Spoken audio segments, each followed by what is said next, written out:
Welcome back to The Basics, a series where we talk about mental health. And in this episode, we're answering your questions about therapy with the help of a therapist.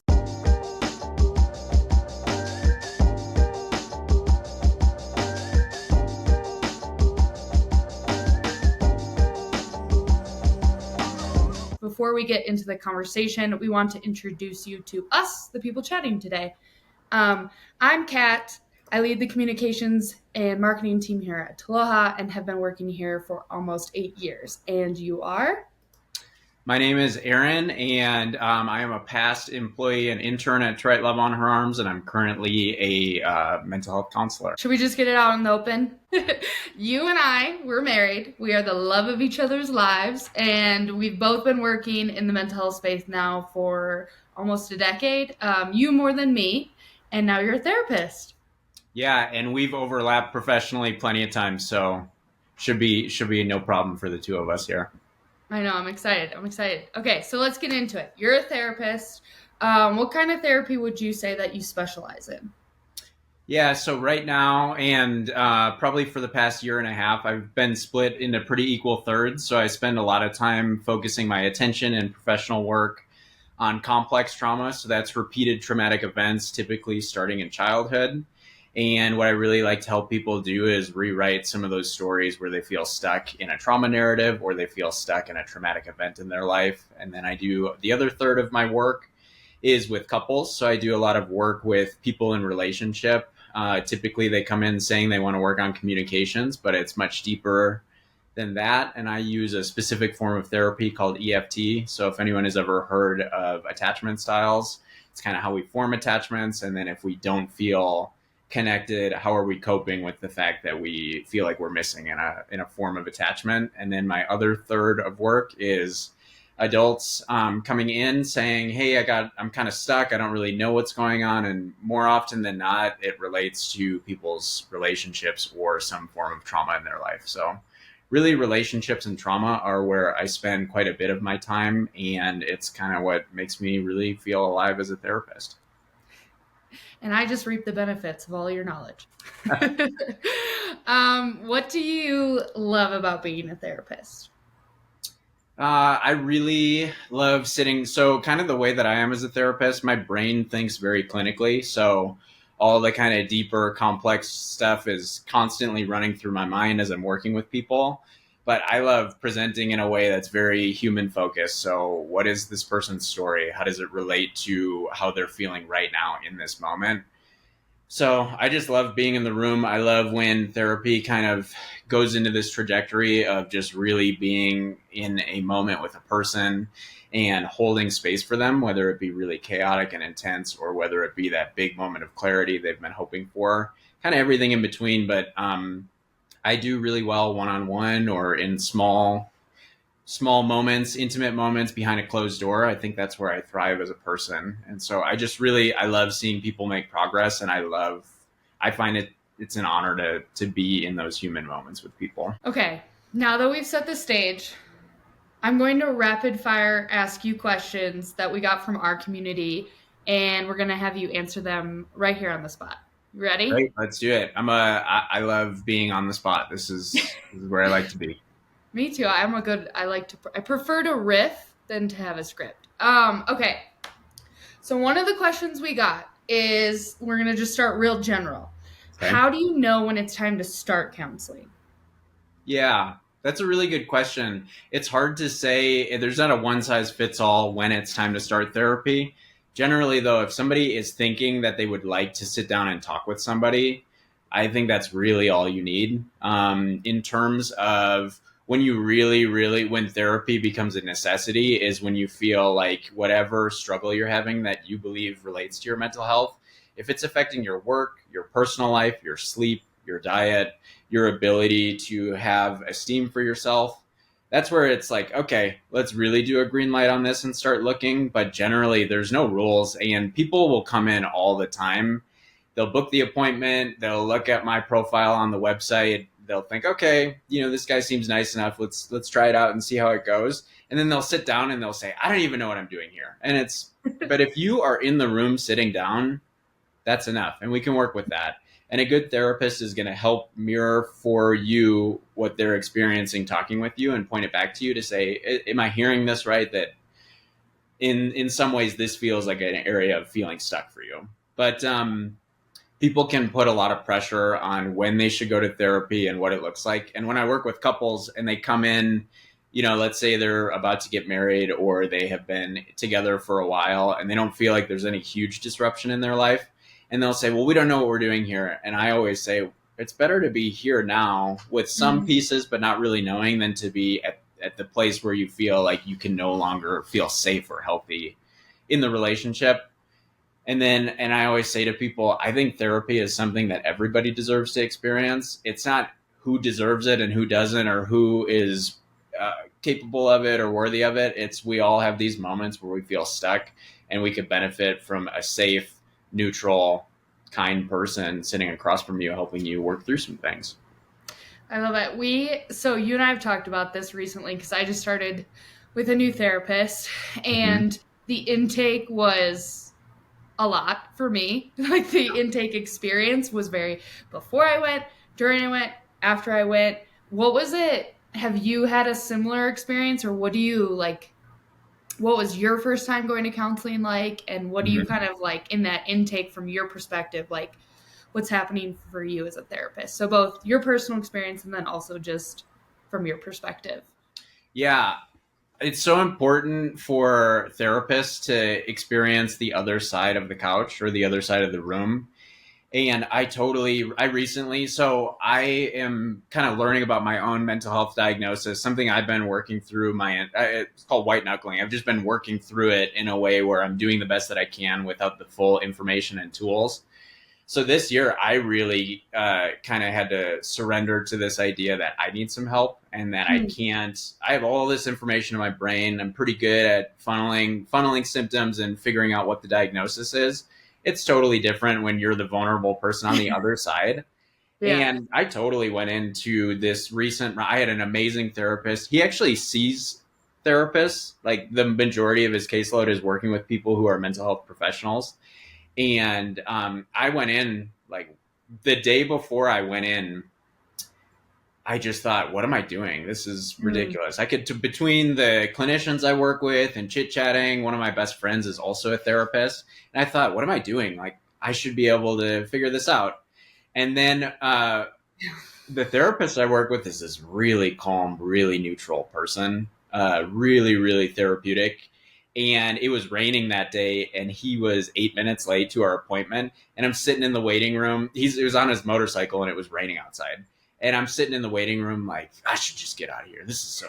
Why? What am I even doing here? Having this thing, and it's like it was so. And then I just stopped for a second, and I'm like, boy, do I just walk through this with people and blow right past how deeply personal and scary and vulnerable it is to be sitting in the waiting room waiting to tell a stranger about some of the hardest, most scary things in your life. It's so scary. Yeah. Starting out is we're all in the same place, and bring all of that to the session. I love resistance is what I would call that, where people come in and they're kind of sussing me out and they're looking at me like, can this person really help me? And I find all of that to be usable as a therapist. It's like we can Mm. work with all of this. I try to be sensitive to that when people are coming in, but yeah, I'm a human too, so I it's wild. Yeah, Mm-hmm. I this is a great transition because one thing I think would be really helpful is like the resistance is a natural part of the process. You're going to feel it no matter what. Like it's a vulnerable situation. You don't know this person likely. Mm-hmm. What are things people can do to mitigate some of that resistance, to tamper it down, to not make it feel so like anxious and nervous, and to write like either before the session or as they're preparing to start counseling? What is someone like could do? Yeah, some of what I would want to do is normalize the fact that that's okay, and really, there's no performative component of therapy. So I have a lot Mm. of people that have there's whether you're on TikTok and you have become an expert in all these things because it's part of your feed and it's part of your algorithm, or whether you've had some kind of an experience with mental health. Sometimes people come in wanting to really crush it in therapy, And the whole point of therapy is to just be a human. And so I'm resisting the urge. Of course, like breathing, I do a lot of breath work with my clients. I do a lot of regulating with clients, and all of that stuff is great, but really it's not your job to come Mm. into therapy regulated. And so almost what I would say is be open to the process and trust the process and trust the person that you're stepping in with. So part of it is, there's tons of stuff we can do, but Yeah. the reason why you're going is to discover more about yourself, and that is totally enough.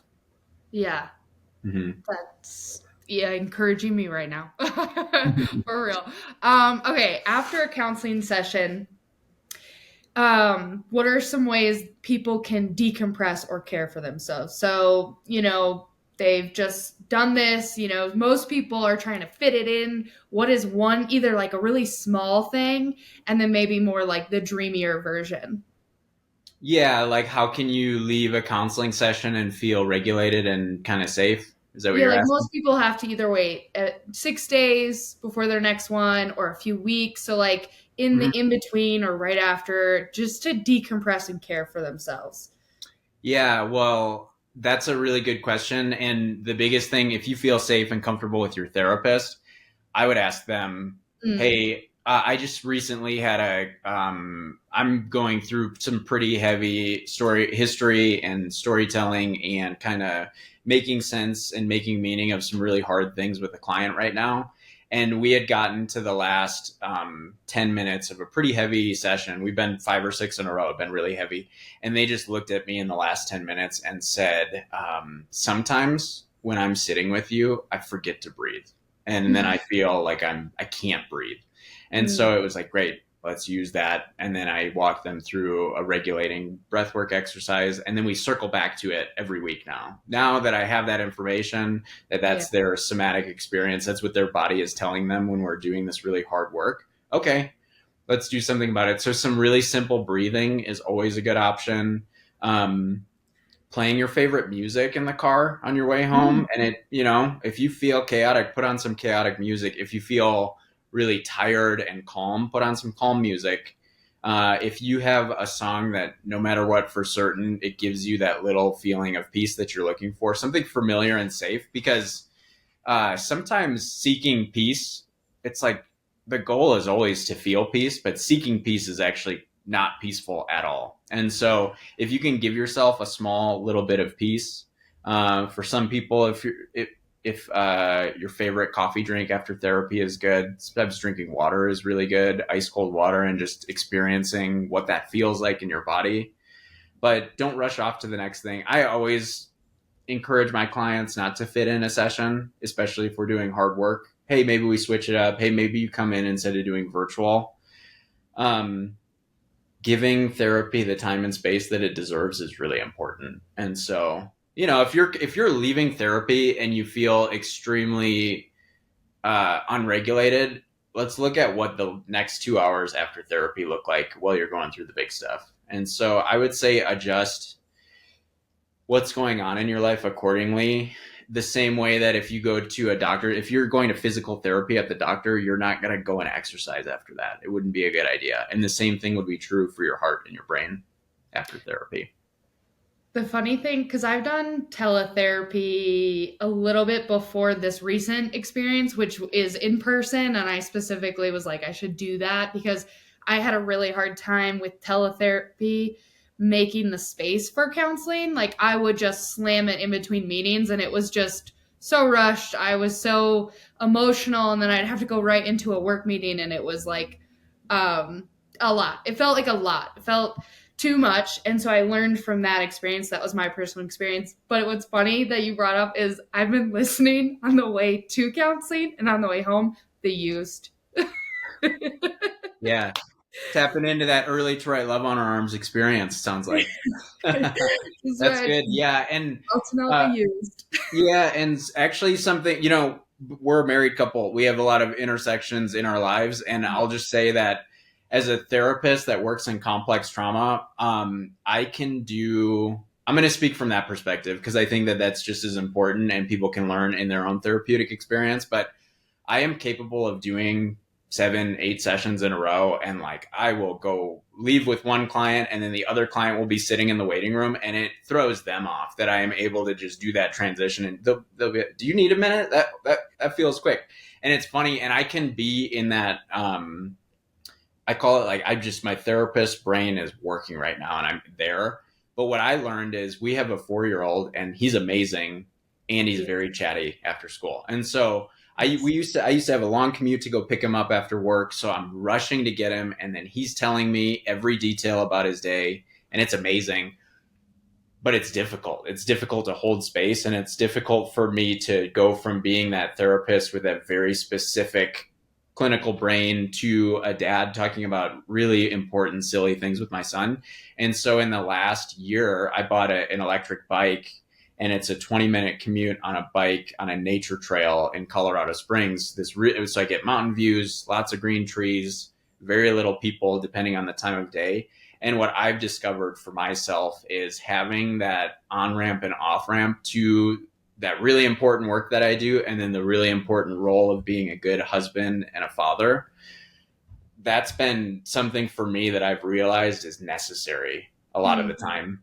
And then a joke that so I love in therapy, and then I do this in my regular life, use simple, easy to understand terms that communicate deeper emotional things without having to do a lot of the heavy work. And so sometimes I'll text Kat at the end of if I have like 3 or 4 in a row, big ones, I'll Yeah. text her and I will say, hey, I'm going to be pretty emotionally useless tonight, which means, hey, I'm pretty tapped out. If you have something you want to talk about, I want to hear about it. But right now, in the next 2, 3 hours or over dinner is going to be a tough one for me. Yeah. So really what it is, you start to know yourself better as you go through the process. And if you have a really hard week where you go from a therapy session to a work meeting and you realize that's not going to work, figure out a way to really I think it's like, validate and honor the experience of therapy. yeah, it's like observe yourself, observe what you need, because most people may not know what they need or what they're feeling or be as good at. You're a really good communicator. You're really good at articulating things. I struggle with that. And so what I've had to do is set more time aside for myself to observe my needs. And it's kind of like this slowing down and savoring of your like therapy experience of like, okay, it's like a really good meal that I'm gonna about to enjoy and have. And so like I've set down this time, I've invested in this experience. I'm gonna slow myself down enough to savor this experience and then observe what I need, because then the next step, which is articulating the needs, like you're so good at being like, hey, I'm going to be useless tonight, that taking that step is much harder for me. And so for someone who maybe does kind of struggle with that and is in a place of feeling really stuck, maybe you're just observing what you need and you're taking what and you're setting yourself up to meet your own needs. And then if you have a partner or people in your life that really do want to support you and care about you, then take that step of articulating, hey, I had a therapy session today. It was a lot. So, like, I may not be as responsive, or like, that's going to take, I may need a few days to think about that, to feel that experience, and just getting into that space. I think that decompression and care is so important, but it's easy to forget. It's easy to be like, I did the thing, which was going to counseling. And Right. that was hard work. But then the hard work still happens after the session and in between your next one. Right. I feel like we could talk a million different things, but I have some specific questions we got from our community. You ready to hop into those? Yes, let's do it. Let's do it. Okay. So, one person said, I'm very anxious to see my therapist again after an attempt. What's your advice? My advice would be bring all of it to the session. Therapists are uniquely and specifically acquainted to the idea of the thing about anything related to suicide ideation or more escalated and intense behaviors is they're not something that have historically been talked about. There's a lot of shame attached to it. There's a lot of really complicated, if there's a lot of complicated feelings that come after an attempt. And that is Mm-hmm. just true no matter what the circumstances are, the one thing that will be true is that it is complicated and it's really scary, and in a lot of ways it's really disorganized, and it can feel like a failure. It can feel Mhm. like, wow, I can't even succeed in this thing that is so deep and dark and intense. This only thing that felt like a real option for me, that didn't work either. And that can feel, in some ways, it can be this moment of clarity for people that's really powerful. In other ways, it can feel like yet another failure or yet another inability to seek peace or seek safety or seek an end to some really scary feelings. Um, so the world has a really hard time communicating about these things, and it's not something that people feel safe or comfortable and confident to talk about. A therapist is uniquely prepared and inclined to have those conversations. And whether that be your individual therapist, or you may find yourself in some kind of a residential treatment program, or in a hospitalization of some kind, bring what you feel to those spaces, because you don't deserve to feel alone in that moment. And as a therapist myself that works in complex trauma, this is something that's really familiar for me. And the way that I wear an Apple Watch, and I clock my heart rate all the time. And I find myself, when I'm in those really intense processing sessions, I'll look at my heart rate on my watch, and it is consistently a lower resting heart rate. And what that tells me is that this is what I'm supposed to be doing. This is why I'm in this line of work, because when it gets to these like fringes of humanity, intense moments for people, I feel really well acquainted to be managing that and experiencing that and holding neutral space for that person. And every thoughtful, good therapist, to some degree or another, they have some. There's a tone that shifts when these types of conversations come up in therapy. And my Yeah. hope for the person that wrote this, and for anybody that may feel familiar in these moments, is that they allow dignity for themselves by sharing with the therapist. And so, of course, it makes a lot of sense that you would be worried to talk about this. You don't want to let your therapist down. You don't want to feel like the work that you've been doing to sustain life and to increase joy and goodness and wholeness, it would be scary to say to the therapist, hey, this was so not working for me that if the Mhm. most reasonable thing that I was experiencing was attempting to end my life, makes a lot of sense that it would be scary to step into that. But the fact that this person has a scheduled appointment really leads me to believe that they have what they need to step into it. Are there ways to prevent depression? Yes, there's lots of, well, that's actually a really interesting way of phrasing it. Are there ways to prevent it? I think there's ways to, there's people experience moments in their life that can lead to a depressed mood. And so if you're not regular, there's so many diagnoses within mental health, ADHD, if you have a chronic health condition, if you're grieving, there are all these things that can really spur on what would be a depressive episode or a season of a lower or a depressed mood. That would be one way of looking at it. Of, I'm finding myself in a season where this feeling that I have, kind of, it's like a cloud that goes over everything, which would be considered a depressed mood. And then there's people that have chronic depression, where they live with this. There's chemicals in their brain that are not releasing in a way that is giving them space to feel joy, to feel happiness, to feel really anything, whether it be sad, those kind of more extreme feelings that we can have, that big joy, the big sadness, everything feels like this baseline. So depression, the way that I look at it, is in those two different categories. But either way, there's things that you can do. And so we can look at our whole health is a really important one, looking at diet, looking Mhm. at body movement. And sometimes sometimes people will go right to exercise, and that feels like something that is not available or accessible to somebody. And so I talk about, how do we move our body in a way that makes us feel um, like we're really checking in with ourselves. It can be as simple as a walk. It can be as simple as really light yoga moves. It can be as rigorous and intense as a marathon. There's this whole broad category of how we can move our body and how we can treat our body to support a baseline of feeling regulated within a depressed mood. And then if somebody feels like they've done all the things, they've gone to therapy, they've done all the steps, they're really working on behavior change and they're working on seeing things differently, and it just really feels like the needle isn't moving, that's when I start to look into, all right, let's talk with a psychiatrist. Let's see what it might look like for you to explore medication as an option. And as a therapist, I like to really throw everything at the wall before we look at medication. I personally work really closely with a local psychiatrist, and so I will always have a release of information so this person and myself can be coordinating care with our clients.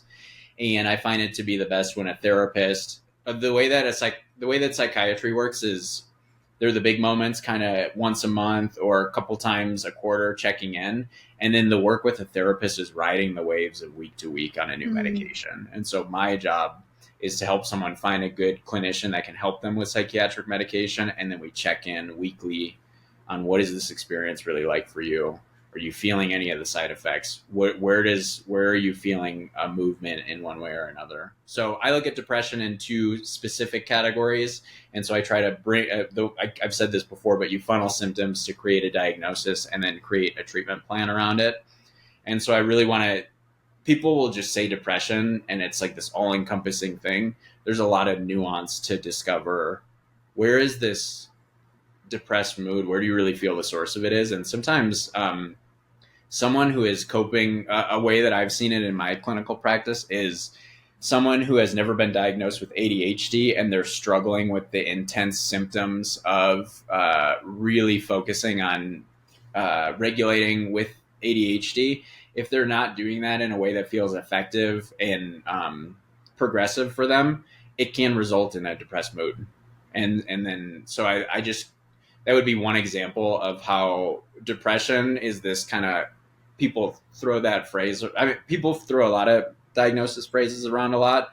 And what we really want to do is do some detective work and curious discovery. Okay, what's the source of this? How long have you felt this for? Is this something that's happening in this season of your life? Is this something that you can point to in multiple seasons of your life? And then we go from there.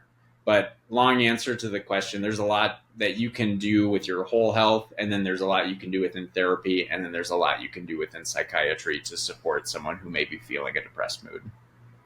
That is all very, very interesting. I feel like I could ask you a million more questions about even like the medication side of things and even more. We're gonna keep the train moving, but You said, that hey, was, you said rapid fire, and so you I better did. buckle up for I the know. answers because And I'm this is like, well, me rapid firing. I know this. I'm like, this is all, it is so interesting. It's hard to like want to move on, but we'll keep it going. How can someone protect and advocate for themselves from employers who don't respect their employees' mental health? Uh, how can they protect themselves? I mean, my first response would be really think about what you value in your work environment and what is keeping you in an environment where you feel like you're not being validated for basic human experiences. Mm. So that would be my question is, and then people talk about boundaries a lot, which is a really important conversation to have, but I always scale it back to knowing yourself. And so if you're in a season of really understanding and growing in your awareness of yourself, communicating those things in a safe and healthy way is okay. And so let's say someone works an hourly job and they're expected to work 40 hours a week, and their employer is continually asking them to do work outside of those 40 hours. Okay, well, then that's a question of, if you know yourself and you know that I feel comfortable within the boundaries set within this context and I feel they're not being met, my recommendation would be communicating it in a neutral, safe, professional way to your employer.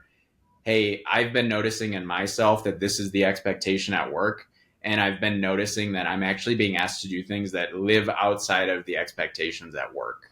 And what can happen is an employer doesn't know kind of what you're feeling internally, And so they're not clocking what you might need. And so I always recommend finding a way to say it in a safe, neutral, and what is, you want to do it in a work appropriate way. And so writing an email and having a first draft that's got all the intensity and then scaling it back. I do that with my clients all the time. Let's write a rough draft. There's no expectations of it being perfect, and then we'll scale it back from there.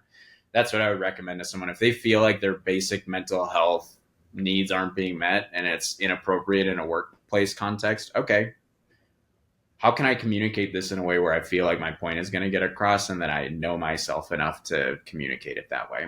That would be a small example.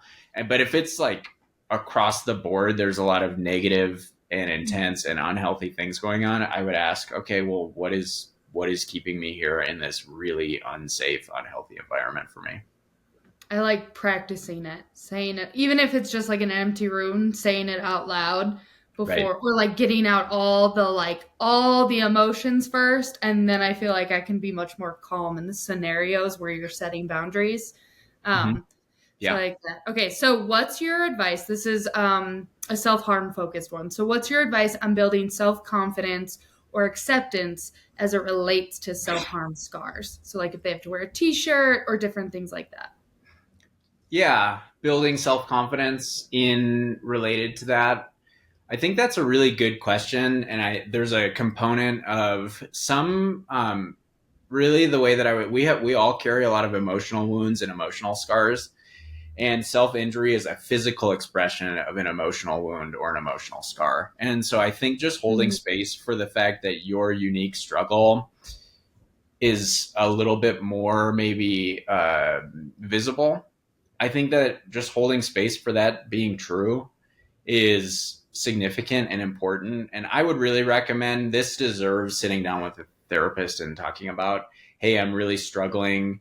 It can almost live in the category of a body image conversation about something from my history that I feel I've healed from, or that I feel a lot more regulated and safe in.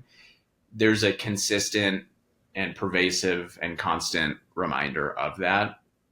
So I've had that conversation with clients before that had gone through a season of self-injuring. They feel much more safe and much more regulated. And every time they started a new job, it started the whole process over again. And the way they would say, oh yeah, I've got a mm, cat that's really scratchy, scratches me a lot. People would say like, oh, this really specific way that cat is scratching. And so it was this whole thing where that was their way of managing it and mitigating it. And it wasn't really working very well. And then it led to this feeling of wanting to hide or wanting to be dishonest or wanting to kind of create a narrative. And it just wasn't working. And so we spent a lot of time really getting more acquainted with the experience, because this person wasn't unwilling to talk about their mental health regularly. It was this one specific thing that was really hard for them because it was so visible and so clear. And my recommendation would be, yeah, set up an appointment with a therapist. You can always look at therapists that specialize in self injury and that conversation around it. There's a lot of ways to rewrite that story and create a mm. new narrative around it. What it really is if you're in a regulated, healthy state, it is evidence of the progress you've made and it's evidence of the change you've made. That's one way to look at it differently. And in counseling, we would call that reframing it, but it doesn't make it any easier that it exists Yeah. there. I would really look into what are the things that really bring on this response for me. What are these moments and how can I, and then what I would do with the client is role play. Okay, what can we do about it? How can we create that circumstance in this safe environment, in this safe bubble of openness and connection? And then when we know it's working is when we take it outside and start to feel it working. That's really encouraging. Okay. Is it normal to feel like everything is bubbling up or kind of exploding in your life once you do really start this process, like this therapeutic process? And you're Yeah. like, what is happening Yeah. to me and my life, and why does everything feel like it's crashing around me? Right. Yeah. When we give space for the pain and the sadness, a pretty natural response to that is we feel pretty lonely and pretty sad. And so typically this happens a lot, especially in complex trauma work. So when it's repeated traumatic events, when you start to really make a dent in those, basically trauma stores itself in your body in different ways than it sits cognitively in your brain. And so whether it's a body response, whether it's unwanted and unintended, like pretty visceral memories or reactions to memories, um, it's very typical and it's very common that it feels like it's getting worse before it's getting better. And the way I kind of talk about it, I'm a runner. I've been a lifelong runner, distance runner. And so it's kind of like the first couple weeks that you're training for a big race, you Mm, feel really not great. And you're sore, and then you're going into the runs feeling sore, and then you finish and it's like, what is the point of all of this? This doesn't feel good at all.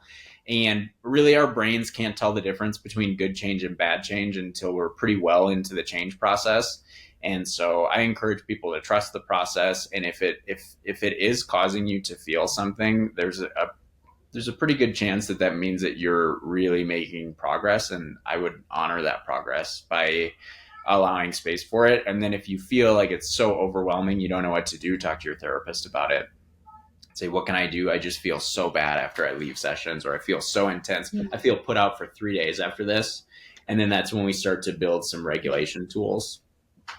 yeah, I know in my own personal experience, I have struggled with this throughout different seasons of just being like, I already felt stuck before I started, and now it feels like it's everything is worse. Like that's like the mentality. It can feel like it's worse or it's harder or like I actually like it's things feel more disruptive because like I'm like trying to do things in a different way or process things in a different way, and I have all these like things that are coming up as I've done it, and so everything feels more sensitive. It hurts harder.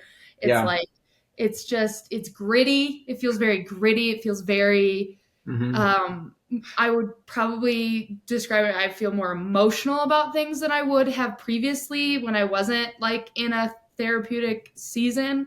Yeah. Um and so I've tried to be better at being just like more gentle with myself. It's not Mm-hmm. easy, but I try to take this approach like if I know that I'm going to be in a season of therapy, how can I find ways to be more gentle, to be kinder? Like the narrative about myself is kinder and it needs to be more compassionate and empathetic. Yeah. And my one of my favorite things that my therapist said to me recently was like, how can you come alongside and like hold little cat's hand through this? Yeah. And I was like, that painted to me, it was the easiest way I could receive it. And I was like, Yeah. yeah, if I try to think about myself now, I just want myself to be better. I want to Mm-hmm. get through it. I want to be unstuck. I want to be a champion at this. But if I Mm-hmm. think about it from the perspective of little cat, well, I don't need her to be a champion. It'd be like expecting Ezra, our son, to just knock something out of the park. He's 4. He needs help sometimes. And so it's Yeah. like, oh, I can think of myself as a little 4-year old, like coming alongside, like being gentle, giving her space, giving her what she needs. And that for me was really helpful to be like, all right, I'm going to take a deep breath. This is going to be a season where things are going to feel a little bit more sensitive. It's going to feel a little bit harder to do things. And like, I can give myself this space. Um, so Yeah. that's something that's been really helpful for me. Yeah, so I like to think about change happening in therapy as the sweet spot between the clarity you're getting. So we learn new things in therapy.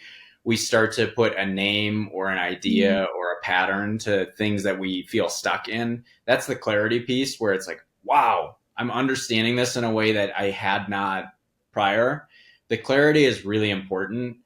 And then the thing that starts to put us on a different path is when we gain the clarity, then we start to experience behavior change. And so we mm, start to play an active role in that clarity. And so it's that sweet spot of the clarity, the making meaning of things, the understanding things better. And then we start to use the tools and we start to make different choices when we feel stuck. When the sweet spot of those two coming together, that's when we can really start to feel the change. But if you get clarity and your behavior hasn't changed, you have the clarity and then you go home and then you're like, well, I've got clarity, but I'm stuck in the same pattern. It's like, all right, let's work on the behavior change. Or sometimes with couples, I'll start off and I will give them Usually, if it's really spicy with couples, they're yelling at each other, they're really upset.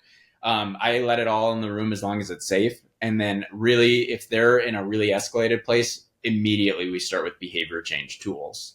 Because the clarity is going to be tough if you feel so defensive you can't even sit across from your partner.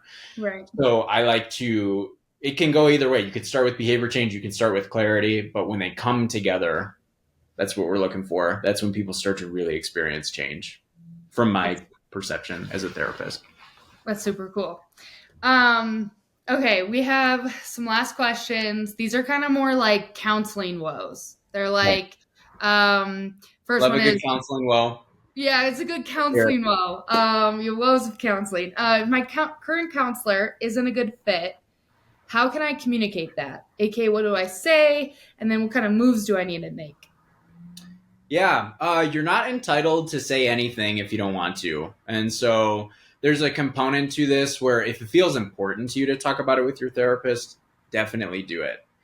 Um, I've had clients drop off out of the middle of nowhere, no clue why. They're gone. We've been making a lot of good progress, and I don't spend a lot of time thinking about what I did or how it Mm, happened or what I can do about it because I'm honoring the autonomy of my client.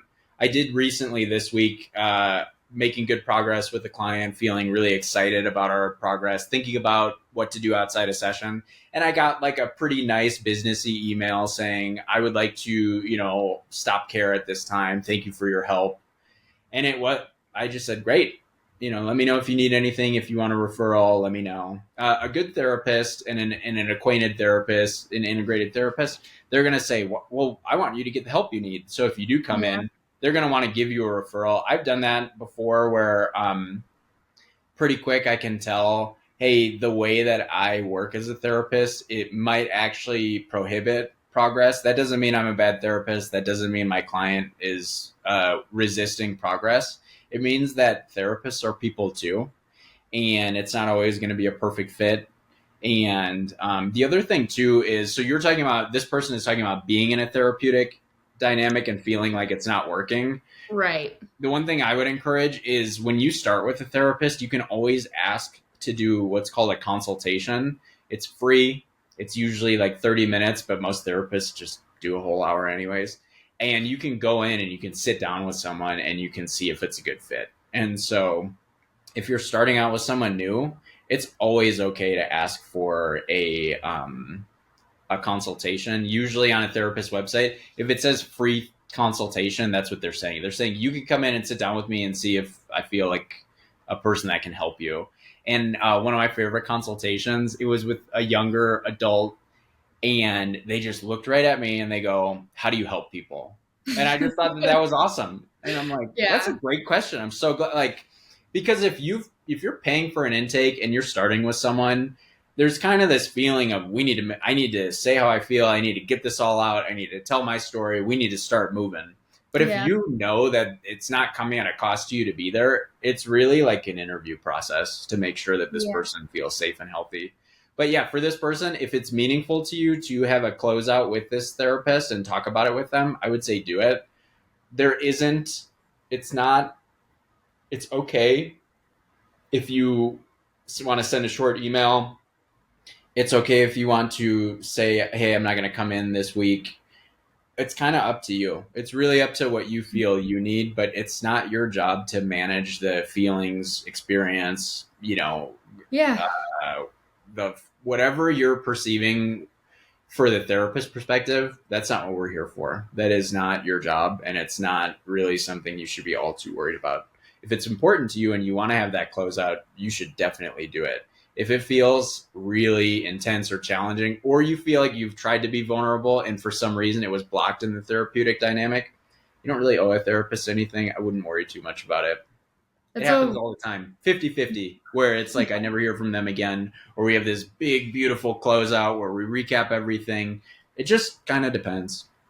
I that's like feels like a really healthy perspective, and I feel like it's helpful to hear from the person on the other side of the equation, because it's like I think if you're in therapy, you can put up this like specific thing in your head of like, oh, this is how this looks, or there's got to be a protocol, Yeah. and I know in my personal experience, I've done it a few different ways. Like Yeah, I've just pieced with no notice, just opted out because I was like, God, I like it yeah, really wasn't a good fit. And there was a few moments that like really were off putting to me. And yeah, I didn't feel like I had the space or the energy to articulate to that person why. And I just wanted to be done. And I yeah, wanted to find someone who was actually going to help me. And then I've right, had it where it was kind of like a slow burn situation where I'm like, I don't know. Like, this is new to me. Like, I don't know if it's the right fit, but it's like a fit enough. And I'm yeah, trying it. And there was like this slow burn of like, we're both kind of, like I wasn't giving as much to the sessions as I had been initially. And so yeah, then I kind of got to a pause point and we just put counseling and that on pause for that season for me specifically. And then the next time I was like, who do I want to go see? I was like, well, I don't know that I want to go see that person. So I'm actually going to go yeah, take the next step of my journey somewhere else, and because maybe right now I'm at a different age and a different season and I just need something different. And yeah, so and yeah. I yeah. We had that experience. Kat and I have Yeah. gone to couples counseling a number of times, and our most recent round, we had gotten some really good insights, some really beneficial tools, a lot of space to really open. We were in a big season of change, and we needed Yeah. just someone else that was neutral and safe to bounce it off of. And it was interesting because I'm a therapist. So my job when I go into therapy myself is to just be a person, but it's hard not to think about things. And so basically, I had asked our therapist for a specific form of help, Yeah. and in an interesting way, they kind of said no. And it was kind of, I've talked to other therapists about it. It was what people are human, so they just say and do things. Yeah.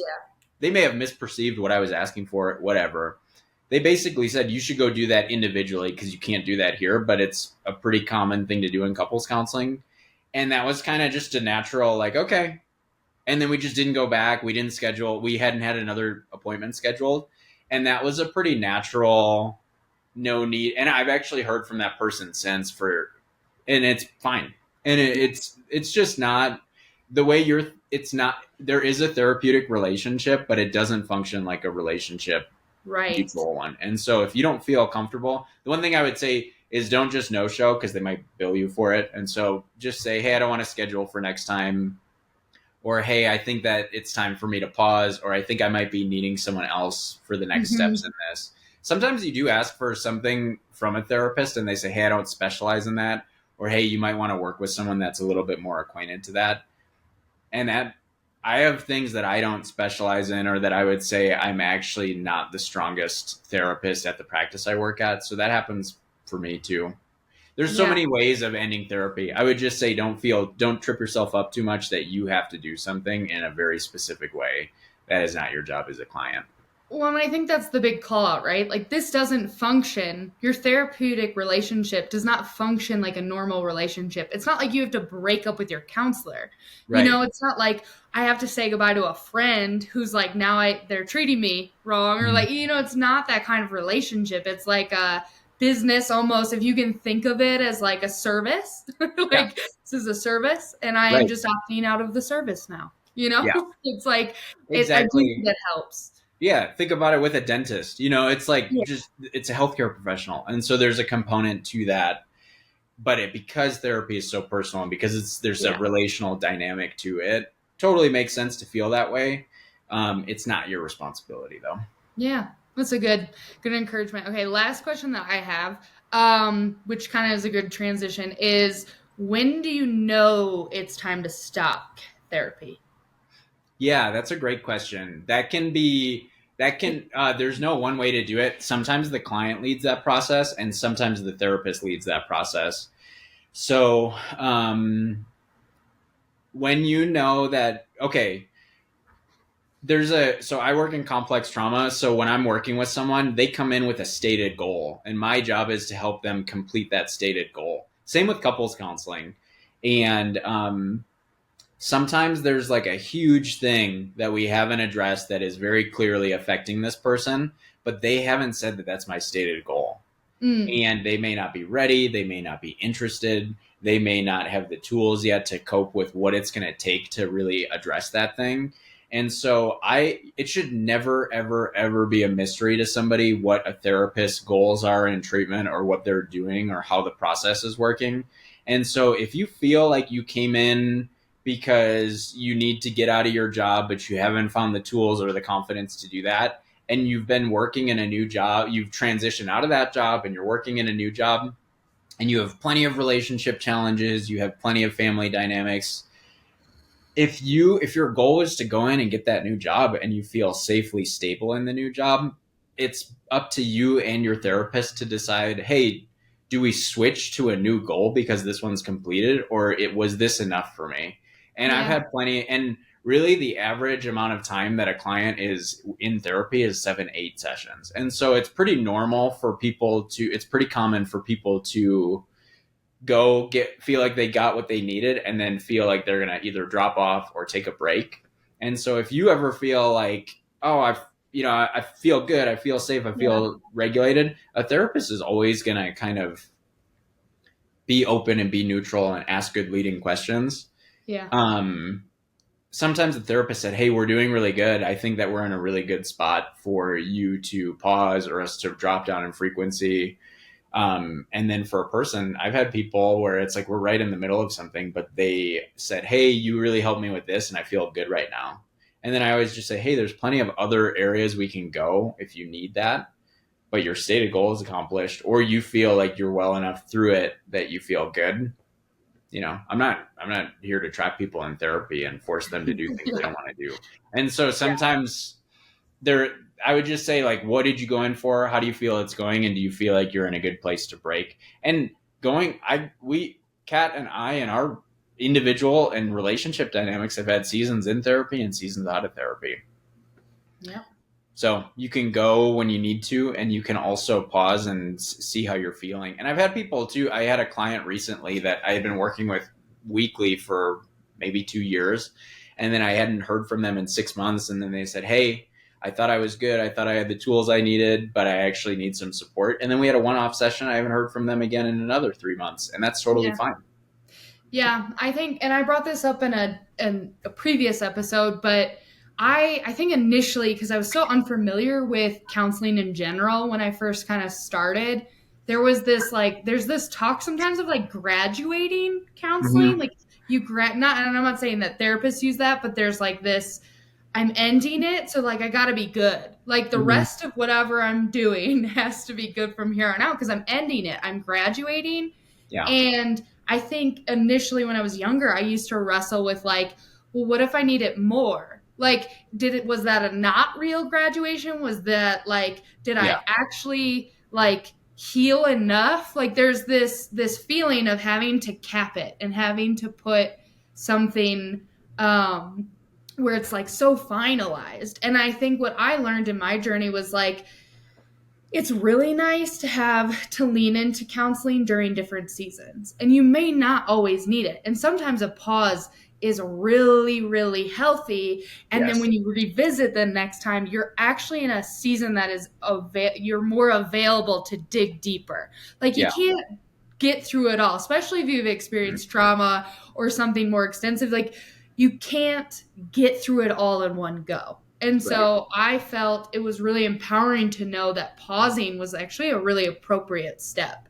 Yeah. And stopping and starting is really healthy. And like rewriting, kind of like what you've talked about a lot this during these last 50 minutes, is like just the rewriting the narrative and just being really open Yeah. to what you need and being really open to what it feels like to be you in that season. Like if Yeah. you still feel stuck, maybe something else is needed here. Or if you feel like I've gotten clarity, Mm-hmm. I've gotten some behavioral changes. I want to try what this looks like Yeah. in my life now. And then maybe in a different season, you have to come back and revisit. Like, I still feel maybe stuck in this. And I know that's been my journey for the Yeah. last 10 years of pursuing counseling of like, I'll get to a season. I'm like, I feel good. I'm ready to try these things now. Yeah, and I would never, as a therapist, use the language of graduating. There's a lot of subconscious defining terms that go along with graduating. It means that you went through a rigorous educational process and got the grades that you needed to reach a Mhm. certain level. And a therapeutic journey is not that. It's Yeah. not linear. There's no grades. There's no, the intangibles are really important. So the things you can't put a finger on and it's hard to articulate, but you feel, it's actually really important. And there's no quantifiable, there's not a great way to quantify that with grades or a graduation or an end date. And another thing I would say is I do so at the practice that I work at. There's a lot of families where it's like a person starts and then the person comes in for couples and then a kid is working with a therapist, and so we have a really nice environment where people feel invited to have a pretty holistic therapeutic journey. And I was working with a couple and they were doing really well. And what happens in couples work is sometimes someone individually feels stuck Mm. for something that exists more for them than the relational dynamic, but it's really impacting the relational dynamic.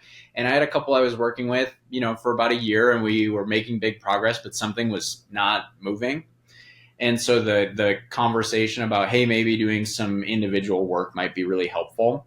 And the person said, I did EMDR, which is a very specific form of trauma therapy that can be really rigorous and intense. And there's these specific protocols of how it works and what it does to your body in a somatic and a subconscious way.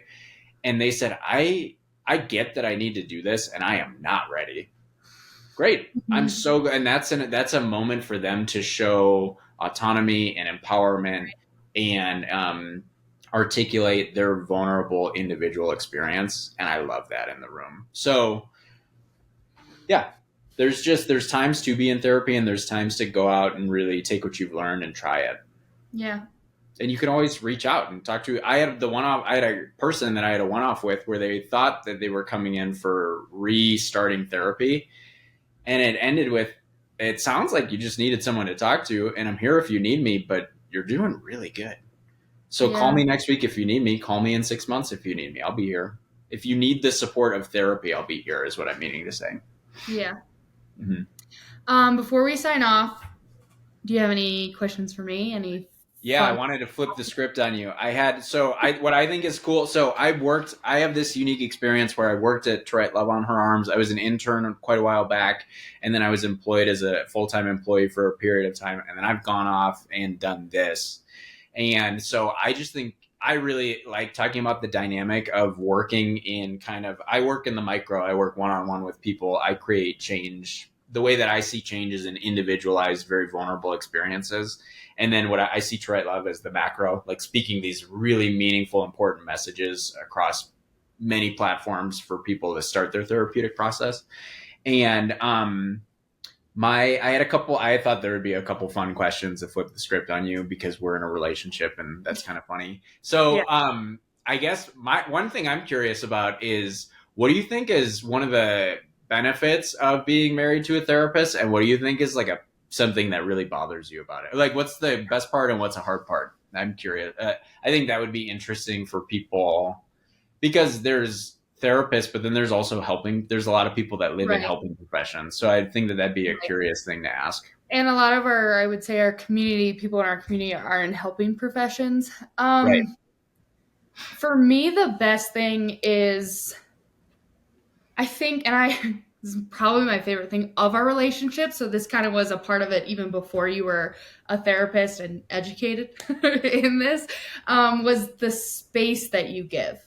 Okay. Um, and I find that I don't experience that often with other people. This just like real safe space that I have to exist as a human. And so there is a lot of empathy that comes with being married to a therapist, from my experience, of like just this wealth of understanding of like, it is a lot to be a human. It's a lot to be a person. And I see it day in and day out. And like, I find that you have a natural gift to offering that space. I know all of our friends have even mentioned that. Like, they feel a lot of safety around you. Mhm. And so for me, that has been probably my favorite thing. And that hasn't changed when you've gotten licensed and educated and through this process. I think it's only come with more benefits. Like, you'll be able to offer me more insight into something and more like ability to be like, it's like this. I'm like, oh, that's interesting. And I'm Hmm. curious about it because you have this wealth of knowledge. So I feel like the space, and then now it's like I get even more education.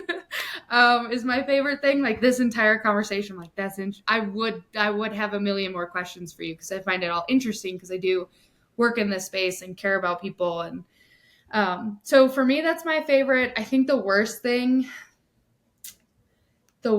about being married to a therapist and having a bestie as a therapist is that sometimes I think sometimes I'm just like, it's the counter of what I just said of like I could like we can just be a human. Like I can just suck for a second. Like I can literally just be the worst. And it's like we both know that I'm trying to be like better. Like I'm Yeah. trying to be a better wife. I'm trying to be a better worker. I'm trying to be a better boss or employee or a mom. But like humans suck. Like we are the worst sometimes. And like sometimes I would, and you are a gracious person, but when you're in therapy and you know things, you can be like, let me help you get unstuck because I know. And so sometimes I feel like my biggest pain point is like, I just want to be the worst. And I want us to giggle about how it's really hard Hmm. instead of like always growing and Yeah. always pursuing growth. And not that you push that because I'm just like that too, but like I think that's the darker side of the coin is like you kind of do sometimes know the path that's available to me. And I'm Yeah. like, let me just take the long road. I want to take the Yeah. long road this route this time. Yeah, I just visited where we grew up, and one of my oldest, one of my closest friends, we were checking in, talking about our lives, talking about because we don't get that time a lot, and he just goes, "Dude, I just love how serious you guys are, but you don't have to be so serious all the I time." know. So it's a good way. It's like, yeah, that's true. Yeah. So it's good to have that levity. It's good to turn that part of your brain off, and that Yeah. would be really annoying to exist in that all the time. What do you feel like you're learning about working in a nonprofit, being at To Write Love on Our Arms right now? What do you feel like is new to you? Right now. Like Yeah, not in my entirety, like right now. yeah. Today, in this season, in this month. Right in this season. Um I am learning. I think one of the things that is the most fun for me is working at a mental health nonprofit right now. The most fun thing is it's hard. It's hard work. And so I have enjoyed giggling and yapping with my team and the people who help make this possible because and you and I talk about this a lot, like especially in trauma work or like healing, like you got to have some humor. You got to be able to like Yes. things are dark and you got to be able to have this levity about it. And I have found the work we do is really hard. We do it with a really small team. We Yeah. have to exist online to millions of people, and the intentionality we take about our messaging in moments of crisis or just general encouragement, it can feel like so serious. You can be like, this is so serious, this is the most serious thing ever. Yeah. Because you don't get that face-to-face interaction.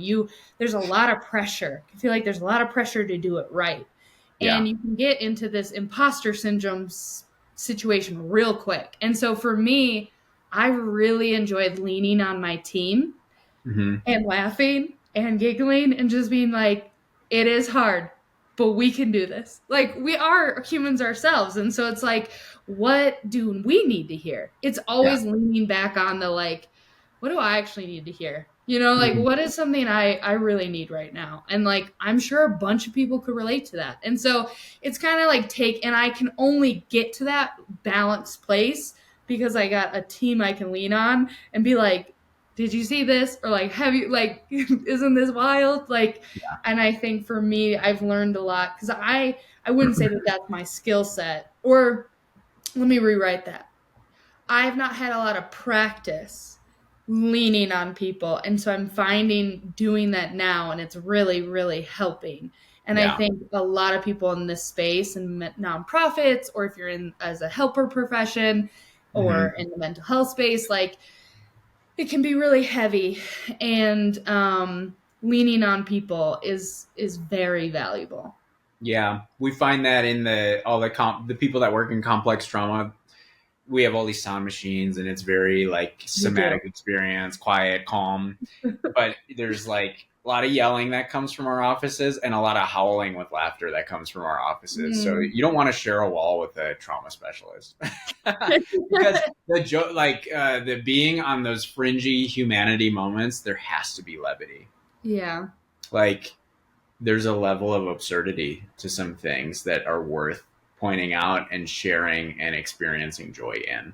And not to get dorky real quick, this is something I'm learning, but I was listening to a podcast episode about completing the stress cycle, and they Okay. were saying how helpful laughing, like body laughing, not like Mm-hmm. social laughing or like complimentary laughing. Like I'm on the floor dying of laughter, just like I can't breathe because I'm laughing so hard, and Yeah. how that actually is an important step to completing your stress cycle. So you Yes. could be laughing not even about what you're stressed about or this experience, but just having laughter in your life can Yeah. help complete the stress cycle. And I was like, that's so nice. Yes. It's like So good. There has to complete be grant. moments of real humanity in this Yeah. intensity and these challenges. So love that. I think that's great.